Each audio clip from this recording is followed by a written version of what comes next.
Lieutenant Sarah Chun had always known she was different, not just because she was one of the few women in her engineering unit, but because she saw things others missed. While her male colleagues focused on the big picture, Sarah noticed the tiny details that could make or break a mission. She could spot a loose bolt from 50 feet away, detect the slightest vibration in an engine that others would ignore, and predict system failures before the computers even register a problem. But none of that seemed to matter to Commander Jake Steele Morrison and his team of Navy SEALs. To them, she was just another desk jockey who had never seen real combat, never felt the rush of adrenaline when bullets started flying, never had to make life or death decisions in a split second. They saw her small frame, her quiet demeanor, and her preference for staying in the background, and they made their judgments. Sarah had grown up in a small town in Ohio, where her father ran a modest auto repair shop. From the age of 6, she was under the hood of cars with him, learning how engines worked, understanding the symphony of mechanical parts working in harmony. Her father, a Vietnam veteran, had taught her that machines were honest. They didn't lie, they didn't play games, and they didn't care about your gender or background. If you understood them and treated them right, they would serve you faithfully. When Sarah graduated from MIT with degrees in aerospace engineering and computer science, the Navy recruited her immediately. They needed people who could understand the complex systems of modern aircraft, especially the new F-35 Lightning II fighter jets that were becoming the backbone of their air fleet. Sarah threw herself into her work, learning every system, every component, every line of code that made these incredible machines fly.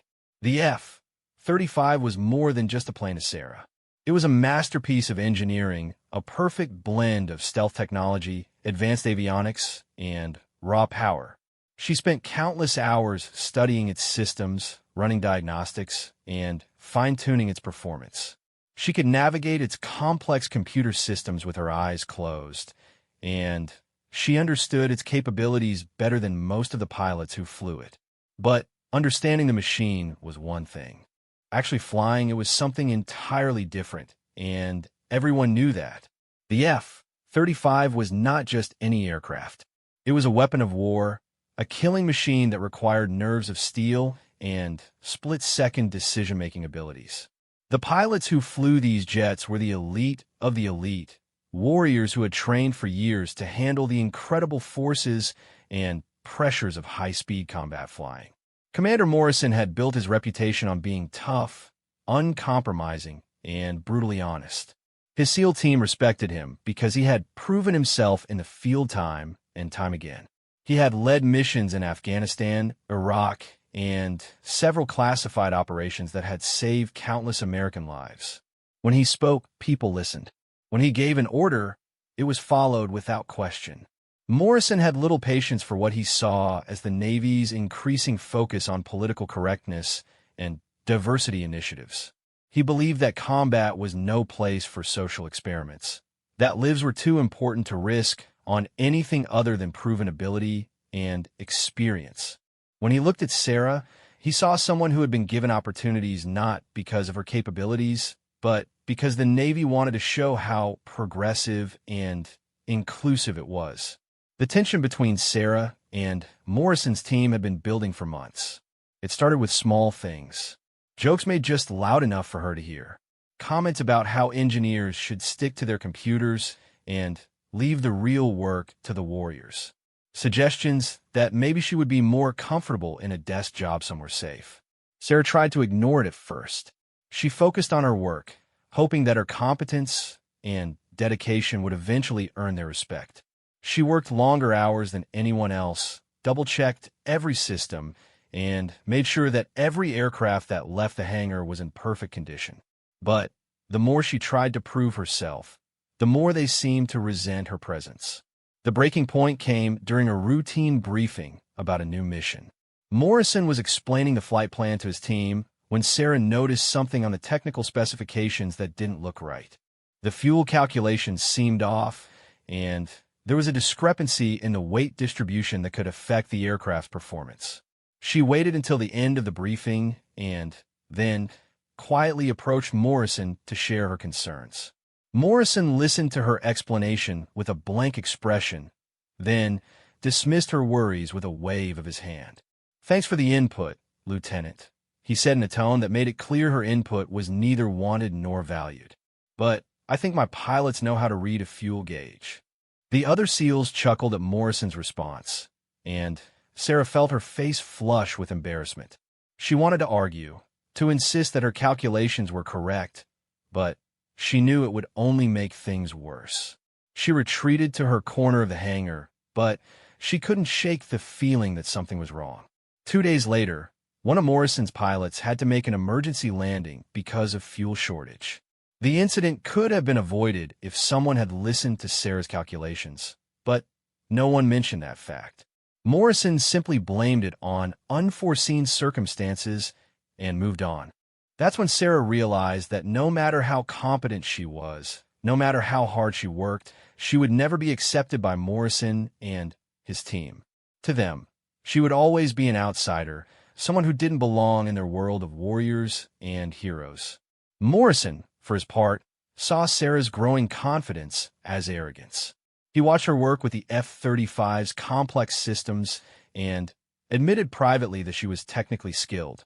But technical skill wasn't the same as warrior spirit, and he believed that the two could never be substituted for each other. Combat was about more than understanding machines. It was about heart, courage, and the willingness to put your life on the line for your brothers. In Morrison's mind, Sarah represented everything that was wrong with the modern military. She was smart, no doubt about that, but she had never been tested under fire. She had never felt the terror of being shot at, never had to watch a teammate die, never had to make the kind of impossible choices that define a real warrior. Her confidence in her technical abilities struck him as naive, even dangerous. The other members of Morrison's team followed their commander's lead. They were loyal to him absolutely, and if he didn't respect Sarah, then neither would they. But beneath their dismissive attitudes, some of them were beginning to have doubts. They had seen Sarah work, had watched her dedication and attention to detail, and they couldn't deny that she knew more about the F-35 than anyone else on the base. Staff Sergeant Mike Rodriguez had been with Morrison for 3 years, and he had never questioned his commander's judgment. But he had also worked closely with Sarah on several technical projects, and he had been impressed by her knowledge and work ethic. She never complained, never made excuses, and never asked for special treatment. She just did her job, and she did it better than most. Petty Officer First Class Tommy Ghost Williams had initially been one of Sarah's harshest critics. He had made countless jokes about her small size and quiet demeanor, suggesting that she belonged in a library rather than a military base. But over time, he had noticed that whenever there was a technical problem with their equipment, Sarah was always the first person the mechanics called. She had an almost supernatural ability to diagnose problems and find solutions. The tension in the unit was becoming impossible to ignore. Sarah continued to do her job with quiet professionalism, but Morrison and his team made it clear at every opportunity that she was not welcome in their circle. They excluded her from informal gatherings, ignored her input during meetings, and treated her as if she were invisible. Sarah tried to focus on her work, but the constant hostility was wearing her down. She had joined the Navy to serve her country and to work with the most advanced aircraft in the world. She had never expected to be accepted easily, but she had hoped that her competence would eventually earn her a place on the team. Instead, she found herself more isolated than ever. The situation reached a crisis point when Morrison received orders for a new mission that would require close coordination between his SEAL team and the aircraft maintenance crew. The mission was classified, but it involved using F-35s for a precision strike that would require the aircraft to perform at their absolute limits. Any technical failure could not only jeopardize the mission, but could cost lives.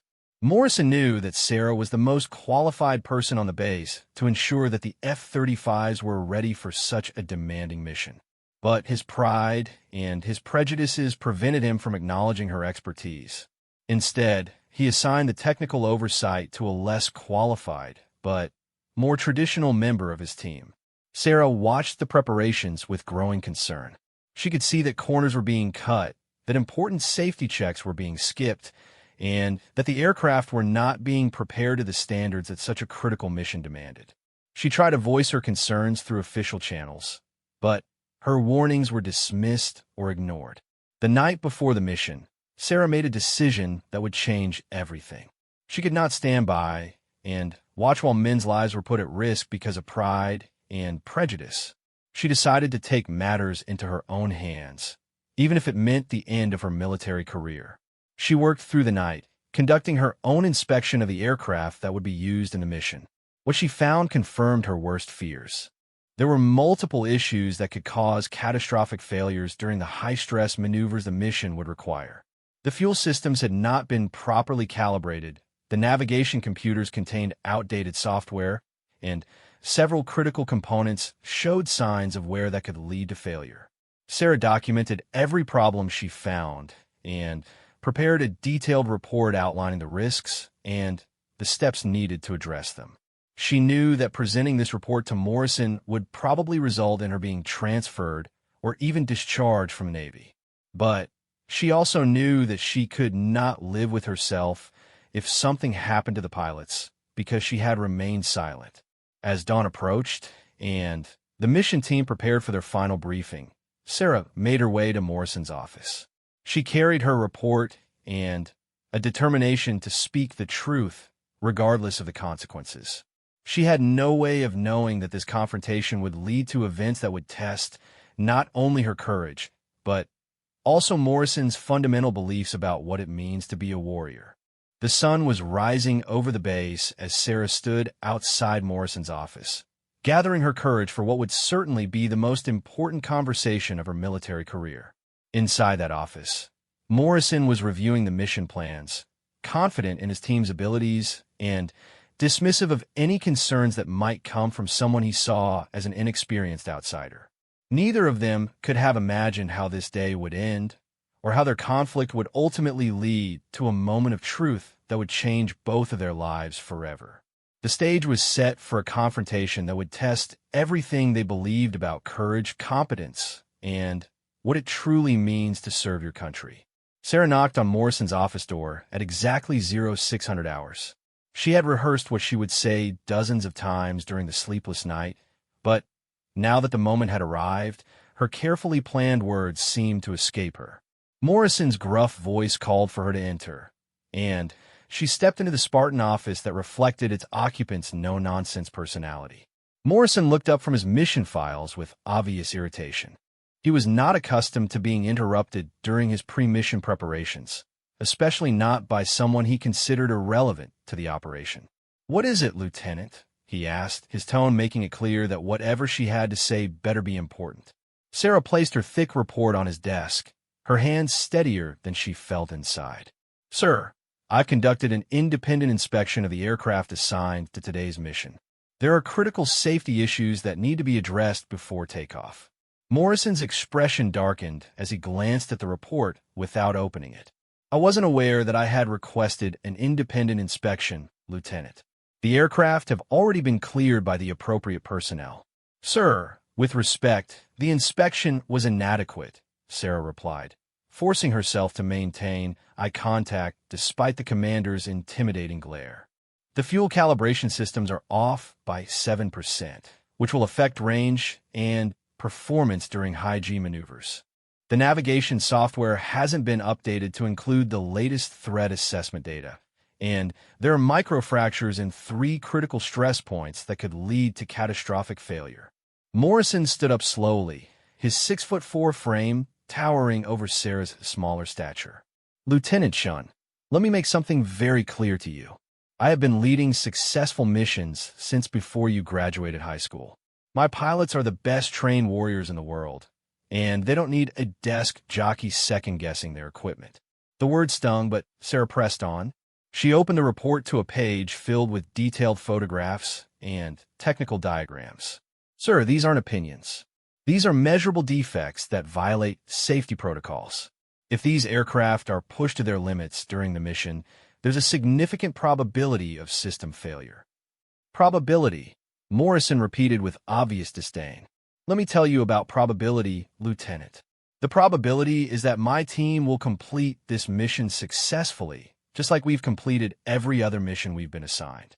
What you're showing me are theoretical problems based on computer models and textbook scenarios. Sarah felt her professional composure beginning to crack. These aren't theoretical, sir. These are real problems that will affect real aircraft carrying real pilots. Men whose lives could be saved if we take the time to fix these issues. Morrison slammed his hand down on the desk, causing Sarah to flinch. Don't you dare lecture me about the lives of my men. I've been responsible for their safety longer than you've been in the Navy. Every decision I make is based on one simple principle: mission success and troop safety. And I don't need some engineer who's never been in combat telling me how to do my job. The confrontation might have continued, but it was interrupted by the arrival of Staff Sergeant Rodriguez, who had come to inform Morrison that the mission briefing was about to begin. Rodriguez noticed the tension in the room immediately and glanced between his commander and the obviously distressed Lieutenant Shun. Sir, Rodriguez said carefully, the team is assembled and ready for your briefing. Morrison straightened his uniform and picked up his mission files, deliberately leaving Sarah's report on the desk. Tell them I'll be there in 2 minutes, Rodriguez. After the staff sergeant left, Morrison turned back to Sarah with a look of cold determination. Lieutenant, let me make my position perfectly clear. You're not part of this mission. You're not part of my team. And you're certainly not qualified to make decisions that could affect operational security. If you have concerns about aircraft maintenance, take them up with your immediate supervisor through proper channels. Sarah realized that logical arguments and evidence would not change Morrison's mind. His prejudices ran too deep, and his pride would not allow him to acknowledge that she might be right about something he had overlooked. But she had one more card to play, one last desperate attempt to make him listen. Sir, I request permission to accompany the mission as a technical observer, she said, her voice steady despite her racing heart. Morrison stared at her in disbelief. Absolutely not. You're not trained for combat operations, and I won't risk the mission to babysit someone who has no business being there.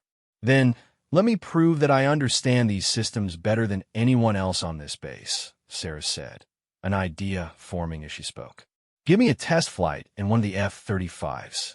Let me show you that I'm not just a desk jockey who only knows theory. Morrison's expression shifted from irritation to something that looked almost like amusement. You want to fly an F-35? You do realize that it takes years of training to safely operate that aircraft? It's not like the simulators you might have played with in engineering school. I've logged over 200 hours in the F-35 simulator, Sarah replied. I know every system, every control, every emergency procedure. I've probably spent more time studying that aircraft than most of your pilots. The idea that was forming in Morrison's mind was not born of respect for Sarah's abilities or a genuine desire to test her skills. Instead, it came from a much darker place, a combination of frustration, prejudice, and the cruel desire to teach someone a lesson they would never forget. If this arrogant engineer wanted to play with the big boys, maybe it was time to show her exactly what she was asking for. Simulator time is very different from the real thing, Lieutenant, Morrison said, his tone taking on an almost conversational quality that Sarah found more unsettling than his previous anger. But if you're so confident in your abilities, maybe we should give you a chance to prove yourself. Sarah felt a flutter of hope mixed with apprehension.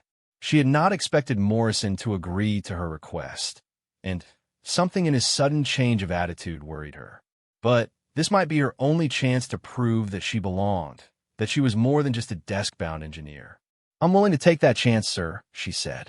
Morrison nodded slowly, as if considering the implications of what she was proposing. In reality, he was already planning exactly how this test flight would unfold. He would put her in an F-35, and he would make sure that the experience was so overwhelming, so terrifying, that she would never again question the judgment of real warriors. Very well, Lieutenant, Morrison said with a cold smile. But this won't be some gentle familiarization flight. If you want to prove you understand combat aviation, then you'll experience what combat aviation actually involves. High-G maneuvers, evasive action, the kind of flying that separates the warriors from the wannabes. Sarah felt her throat tighten, but she nodded her agreement. She had committed herself to this course of action, and backing down now would only confirm everything Morrison believed about her. "I understand, sir." "Do you?" Morrison asked. "Because once you're up there, there's no calling timeout, no asking for a break, because things get too intense. You want to be treated like one of the team, so that's exactly what's going to happen."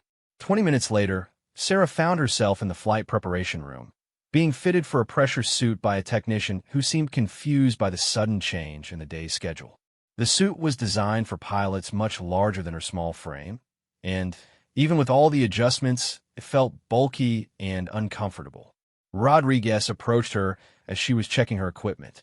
"Ma'am, are you sure about this?" The commander can be intense when he's trying to make a point. Sarah looked up at the staff sergeant, recognizing the concern in his voice. "I need to do this, Rodriguez. It might be the only way to get him to listen to my technical concerns." Rodriguez nodded reluctantly. "Just remember, ma'am, there's no shame in calling it off if things get too rough up there. The F-35 can pull forces that even experienced pilots find challenging." As Sarah made her final preparations, word of the impromptu test flight spread through the base. Some of the personnel were genuinely concerned for her safety, while others saw it as entertainment, a chance to watch an overconfident engineer get a reality check. Morrison's team gathered to watch, most of them expecting to see Sarah emerge from the aircraft pale and, shaken, finally, understanding her place in the military hierarchy. Morrison himself seemed confident and relaxed as he briefed Sarah on the flight plan. They would take off in 2 F-35s, with Morrison in the lead aircraft and Sarah following in the second. The flight would include high-speed maneuvers, sharp turns, and rapid altitude changes designed to test both pilot skill and physical endurance.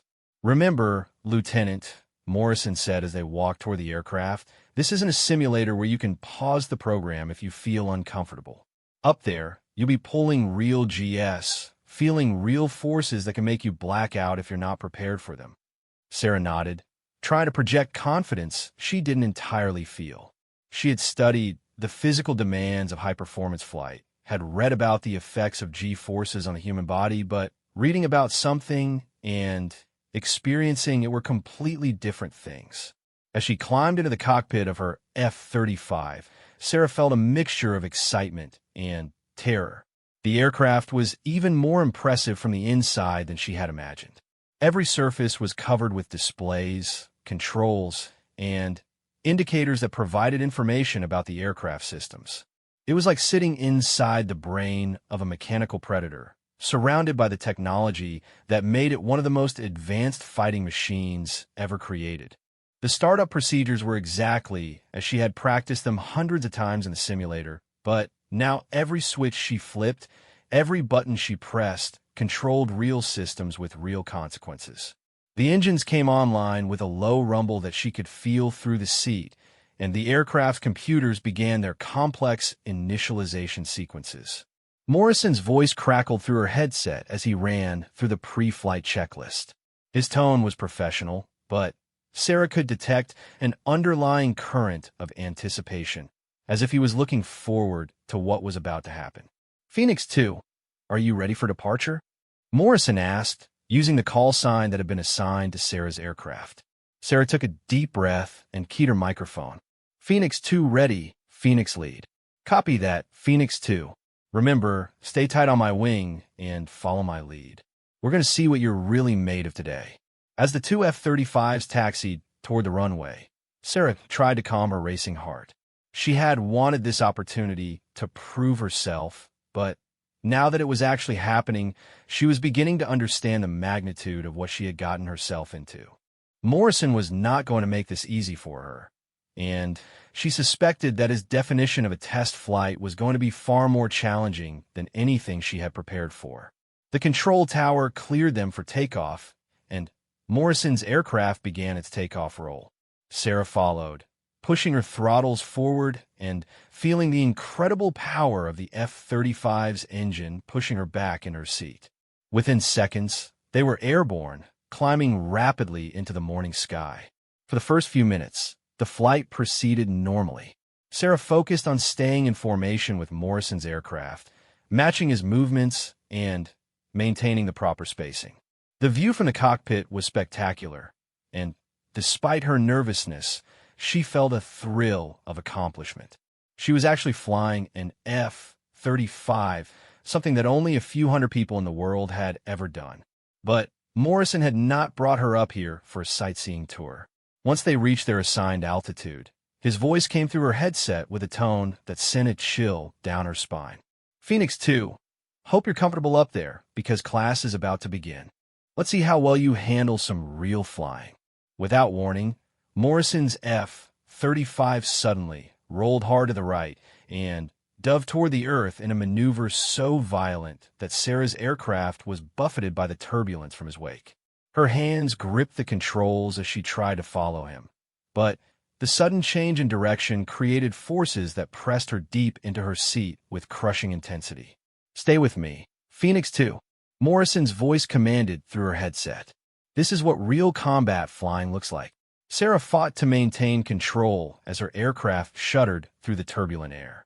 The G-forces were unlike anything she had ever experienced, even in her worst nightmares about this flight. Her vision began to narrow around the edges, and she could feel the blood being pulled away from her brain as the aircraft continued its violent dive. Morrison pulled out of the dive so suddenly that Sarah's aircraft was thrown upward like a toy. She felt her stomach drop as negative GS lifted her against her restraints, and for a terrifying moment, she thought she might lose consciousness. The horizon spun crazily outside her cockpit as she struggled to regain control and follow Morrison's erratic flight path. "Having some trouble back there, Lieutenant?" Morrison's voice carried a note of cruel satisfaction. "Maybe you'd like to call this off and head back to your nice safe hangar?" Sarah gritted her teeth and forced herself to respond professionally despite the chaos around her. "Negative, Phoenix lead. Phoenix 2 is still with you." What followed was 45 minutes of the most punishing flying Sarah could have imagined. Morrison put his aircraft through a series of maneuvers designed not to test her piloting skills, but to overwhelm her with forces and stresses that would break even experienced pilots. He rolled, dived, climbed, and turned with such violence that Sarah felt as if she were trapped inside a washing machine. The G-forces pressed down on her like a giant hand, trying to crush her in her seat. Her flight suit's inflation system worked overtime to keep blood flowing to her brain, but she could feel herself starting to lose the battle against physics. Her vision grayed out repeatedly, and she had to fight to stay conscious as Morrison continued his relentless assault on her endurance. But something unexpected was happening. As the flight continued, Sarah began to adapt to the punishing conditions. Her body learned to work with the aircraft systems. Her breathing synchronized with the G-force patterns, and her hands found the subtle control inputs needed to keep her F-35 stable through the chaos. More importantly, her engineer's mind began to understand the aircraft in a way that no amount of simulator time could have taught her. She could feel how the F-35 responded to different control inputs, how it behaved at the edge of its performance envelope, how its various systems worked together to maintain flight under impossible conditions. The aircraft was not just a machine to her now. It was a living, breathing partner in a deadly dance through the sky. Morrison noticed that Sarah was still with him, still responding to his commands, still maintaining formation despite the punishment he was inflicting. His initial plan had been to overwhelm her quickly, to make her beg to return to base within the first few minutes of aerobatic flight. Instead, she was proving to have remarkable resilience and an intuitive understanding of the aircraft that surprised him. "Let's try something a little more challenging," Morrison announced, his voice now carrying a note of genuine respect mixed with his determination to break her. "We're going to practice some combat maneuvers. Try to keep up." What Morrison did next was beyond challenging. It was dangerous even for an experienced pilot. He threw his F-35 into a series of high-speed turns that pushed the aircraft to its structural limits. The maneuvers were so violent that Sarah could hear the airframe groaning under the stress, and she watched her instrument panel light up with warnings about approaching critical limits. But instead of being overwhelmed by fear, Sarah found herself analyzing what was happening. Her engineer's training kicked in as she watched the aircraft's systems respond to the extreme conditions. She could see how the flight control computers were working to maintain stability, how the engines were adjusting their thrust to compensate for the rapidly changing flight conditions, how every system was working at its maximum capacity to keep them alive. And then she noticed something that made her blood run cold. Morrison's aircraft was showing signs of the exact problems she had warned him about that morning. She could see subtle changes in his engine exhaust, slight variations in his flight path that indicated his aircraft was not responding normally to his control inputs. "Phoenix Lead," she called over the radio, "you need to reduce power and return to base immediately." Morrison's response was sharp and angry. "I don't need flying advice from someone who's never been in combat. Phoenix 2. Maintain formation and follow my lead." But Sarah could see what Morrison could not see from inside his own cockpit. The microfractures she had identified in her morning inspection were spreading under the stress of the extreme maneuvers. The fuel calibration problems were causing his engines to run inefficiently, creating excess heat that was affecting other systems. Most critically, she could see that his aircraft's flight control computer was beginning to lag in its responses, a sign that the outdated software she had warned about was starting to fail. "Phoenix Lead, your aircraft is showing signs of system degradation," Sarah insisted, her voice urgent but controlled. "You have fuel flow irregularities and what appears to be flight control computer lag. You need to terminate this flight immediately." Morrison's pride and anger overrode his pilot's instincts. He could feel that something was not quite right with his aircraft, but he attributed the slight sluggishness in the controls to the extreme nature of the maneuvers they were performing. The idea that the engineer he had been trying to humiliate might actually be trying to save his life was too much for his ego to accept. "Phoenix 2, you are out of line," Morrison replied harshly. "My aircraft is performing normally, and I will decide when this flight is terminated." To prove his point, Morrison pushed his aircraft into an even more aggressive maneuver, a high-speed barrel roll that required perfect coordination between pilot input and computer control. But as he started the maneuver, the flight control system lag that Sarah had noticed became critical. The computer's delayed response to his control inputs sent the aircraft into an uncontrolled spin. Sarah watched in horror as Morrison's F-35 tumbled out of control, spinning toward the earth like a wounded bird. She could hear Morrison fighting with his controls over the radio, his professional calm cracking as he realized that his aircraft was not responding to his commands. "Phoenix Lead, you need to eject," Sarah called out, but Morrison was too focused on trying to regain control to respond. His military pride would not let him abandon his aircraft, even though every second he delayed brought him closer to the ground.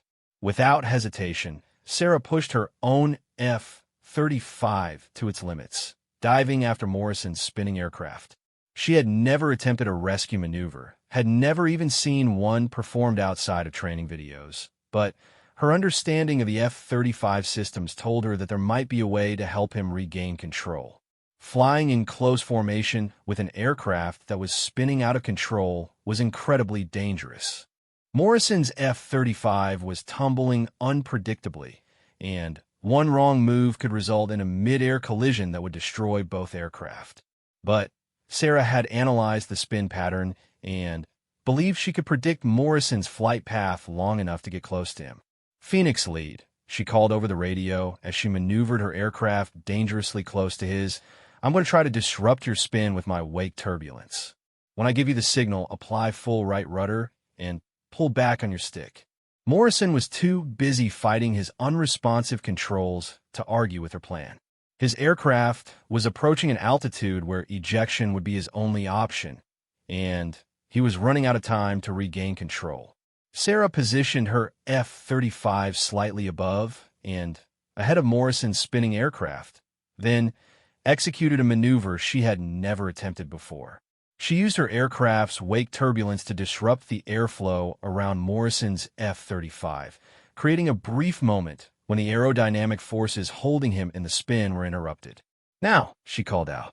Morrison followed her instructions instinctively, applying the control inputs she had called for. For a heart-stopping moment, nothing happened. Then, suddenly, his aircraft stopped spinning and began to respond to his controls again. The flight control computer, given a moment to reset during the interrupted spin, came back online and began providing normal responses to his inputs. The two F-35s flew in silence for several minutes as Morrison regained full control of his aircraft and checked his systems. Sarah maintained formation beside him, watching his instruments carefully for any sign of recurring problems. Finally, Morrison's voice came through the radio, and Sarah was shocked to hear that it was shaking. "Phoenix 2, how did you know my aircraft was in trouble before I did?" Sarah hesitated before answering, unsure how Morrison would react to the truth. "Phoenix Lead, I could see the symptoms of the system failures I warned you about this morning. The microfractures in your airframe, the fuel calibration issues, and the flight control computer problems all combined under the stress of the extreme maneuvers." There was a long silence before Morrison responded.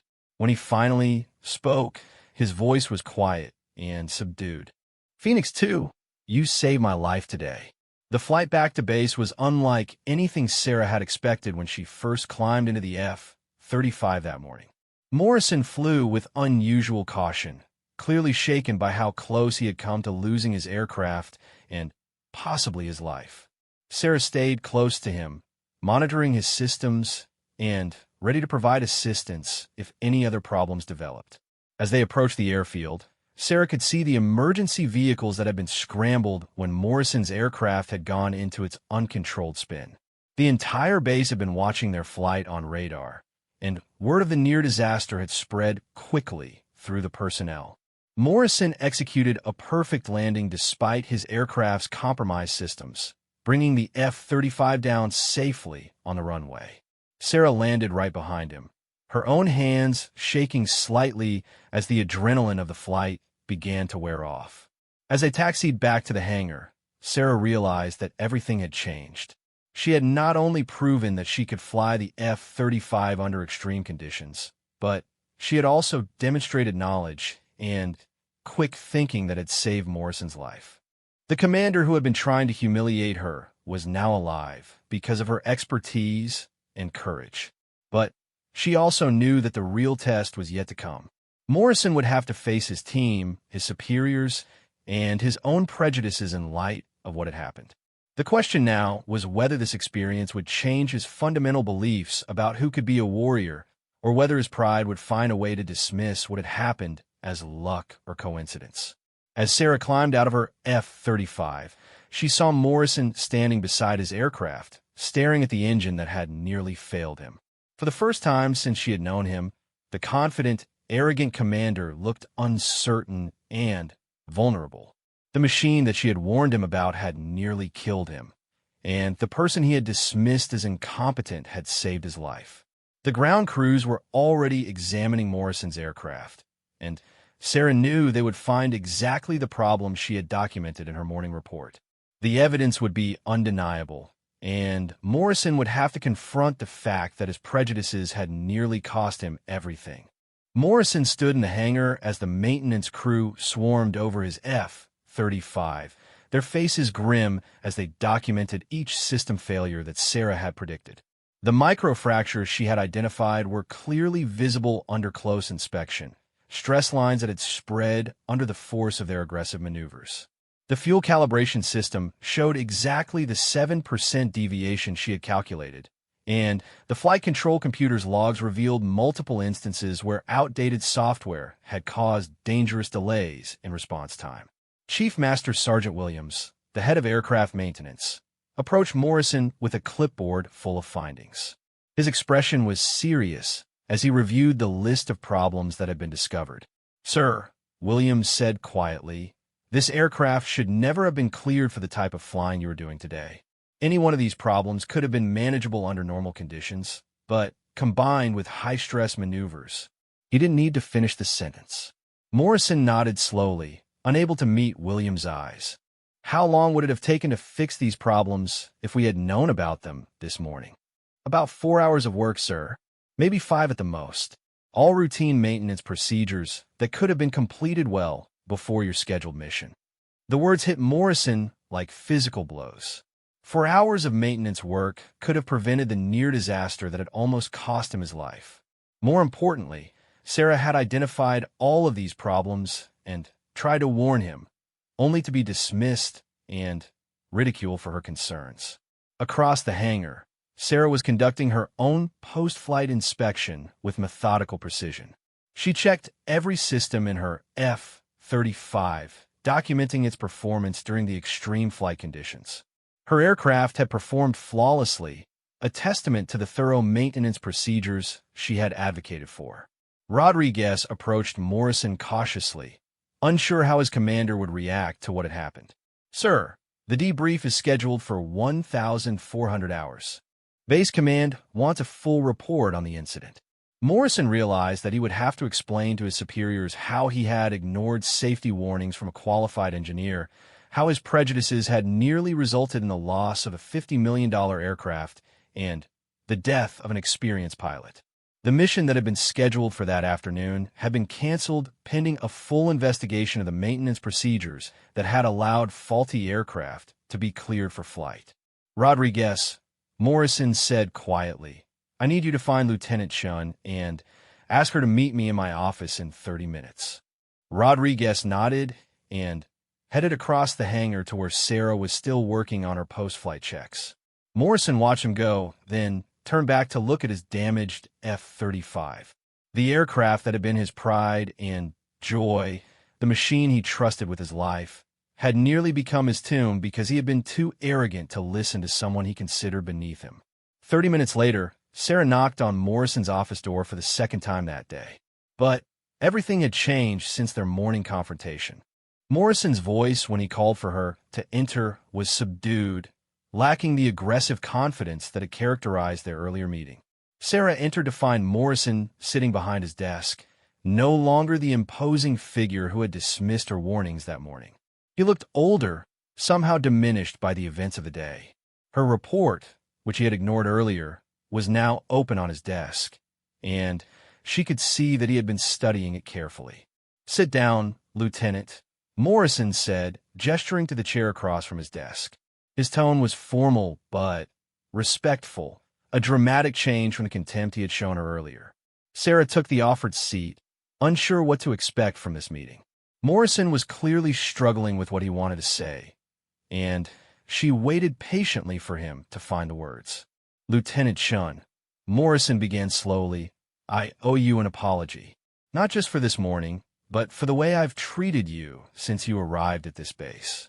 I allowed my prejudices and my pride to cloud my judgment, and it nearly cost me my life." Sarah remained silent, sensing that Morrison needed to work through his thoughts without interruption. "I've spent my entire career believing that combat experience was the only thing that mattered, that technical knowledge was secondary to warrior spirit. I've looked down on people like you, people who understood the machines, but hadn't proven themselves in battle." Morrison paused, struggling with the admission he was about to make. "But today you showed more courage and quick thinking than I've seen from many combat veterans." Morrison stood up and walked to the window that overlooked the flight line. "When my aircraft went into that spin, I was seconds away from ejecting. I was ready to abandon a $50 million fighter jet because I couldn't regain control. But you didn't hesitate to put yourself in danger to help me. You flew closer to an out-of-control aircraft than any reasonable person would attempt, and you used knowledge that I had dismissed to save my life." He turned back to face Sarah, and she was shocked to see tears in his eyes. "I've been wrong about you, Lieutenant. Not just wrong, but dangerously wrong. My attitude toward you and others like you has been based on ignorance and prejudice, not on any rational assessment of ability or value. Sarah finally spoke, her voice gentle but firm. "Sir, I never wanted to prove you wrong. I just wanted to do my job and serve my country. I know I don't have combat experience, and I know there are things about being a warrior that I'll never fully understand. But I also know that modern warfare depends on technology, and someone needs to understand that technology completely." Morrison nodded, returning to his seat. "You're right, of course. And the truth is, what you did today required more courage than most of the combat missions I've flown. When you dove after my aircraft to attempt that rescue maneuver, you weren't following orders or acting on instinct developed through years of training. You made a split-second decision to risk your life for someone who had been treating you with nothing but disrespect." The conversation was interrupted by a knock on the door. Rodriguez entered with news that Base Command was ready for their debrief. Morrison looked at Sarah with an expression she had never seen from him before, respect mixed with something that might have been admiration. "Lieutenant, I want you to participate in this debrief. I want Command to hear your analysis of what happened today, and I want them to understand that the problems you identified this morning were real and serious." The debrief was unlike anything Sarah had expected. Instead of being marginalized or dismissed, she found herself being treated as the expert she had always been. Morrison's account of the flight was completely honest about his initial motivations and his refusal to listen to her warnings. He took full responsibility for the near disaster and recommended that Sarah receive recognition for her actions. Colonel Martinez, the base commander, listened to the accounts with growing concern. The incident had exposed serious flaws in the base's maintenance procedures and decision-making processes. More troubling was the revelation that qualified personnel had been ignored because of prejudices and personality conflicts. "Lieutenant Shun," Colonel Martinez said after hearing the full report, "your actions today prevented what could have been a catastrophic loss of equipment and personnel. But I'm equally concerned about the systemic issues that led to this situation. How often have your technical recommendations been dismissed or ignored?" Sarah hesitated, reluctant to make her colleagues look bad, but Morrison spoke up before she could answer. "Sir, I can answer that question. Lieutenant Chin's expertise has been consistently undervalued because of attitudes like mine. She's the most qualified person on this base when it comes to F-35 systems, but she's been treated like an outsider because she doesn't fit our traditional image of a military aviator." Colonel Martinez made several immediate decisions. The maintenance procedures would be completely reviewed and updated, with Sarah leading the technical analysis. Morrison's mission would be postponed until all aircraft had been thoroughly inspected according to the protocols Sarah had developed. Most importantly, Sarah would be assigned as the senior technical advisor for all future mission planning. But the most significant change was not in policies or procedures. It was in Morrison himself. Over the following weeks, the man who had been Sarah's harshest critic became her strongest advocate. He publicly acknowledged her expertise and insisted that his team treat her with the respect she deserved. The transformation was not immediate or complete. Some members of Morrison's team were slow to accept that their attitudes had been wrong. But Morrison's leadership and his honest account of how Sarah had saved his life gradually changed the culture of the unit. Staff Sergeant Rodriguez was one of the first to embrace the change. "Ma'am," he told Sarah a few weeks after the incident, "I owe you an apology. We all do. We let our preconceptions blind us to what you brought to this team." Sarah appreciated the apology, but she was more interested in moving forward than dwelling on past conflicts. She threw herself into her new responsibilities, working with Morrison to develop training programs that combined technical expertise with operational experience. The real test came 3 months later when Morrison's unit was assigned to a high-priority mission that required perfect coordination between pilots and support personnel. This time, Sarah was included in every aspect of the planning process. Her technical analysis identified potential problems before they became critical, and her recommendations were implemented without question. The mission was a complete success, accomplished without the equipment failures or near disasters that had plagued previous operations. Morrison publicly credited Sarah's contributions, acknowledging that the mission's success was due in large part to the thorough technical preparation she had insisted upon. But perhaps the most meaningful moment came after the successful mission, when Morrison approached Sarah privately. "Lieutenant," he said, his voice filled with genuine emotion, "I need to tell you something that I should have said months ago." Sarah looked at him expectantly, curious about what had prompted this conversation. Morrison took a deep breath before continuing. "When I got into that spin, when I thought I was going to die, I wasn't thinking about my career or my reputation or any of the things that used to seem so important to me. I was thinking about my family, about my kids who might grow up without a father because I was too proud and too stubborn to listen to someone who was trying to help me." He paused, clearly struggling with the emotions his words were bringing up. "You didn't just save my aircraft that day, Lieutenant. You saved everything that matters to me. And you did it for someone who had treated you terribly, someone who didn't deserve your help." Sarah felt her own eyes filling with tears as she realized the depth of what Morrison was sharing with her. "Sir, you would have done the same thing for anyone on your team. That's what we do for each other." Morrison shook his head. "But that's just it, Lieutenant. I hadn't been treating you like part of the team. I had been treating you like an outsider, someone who didn't belong. But when the moment came, you treated me like family, like someone worth risking your life to save." He extended his hand to her, and when she shook it, his grip was firm and respectful. "I want you to know that you'll always have my respect, my support, and my gratitude. Not just for what you did that day, but for the grace and professionalism you've shown throughout this whole process." As Sarah left Morrison's office that day, she reflected on how much had changed since that morning when she had knocked on his door with her safety report.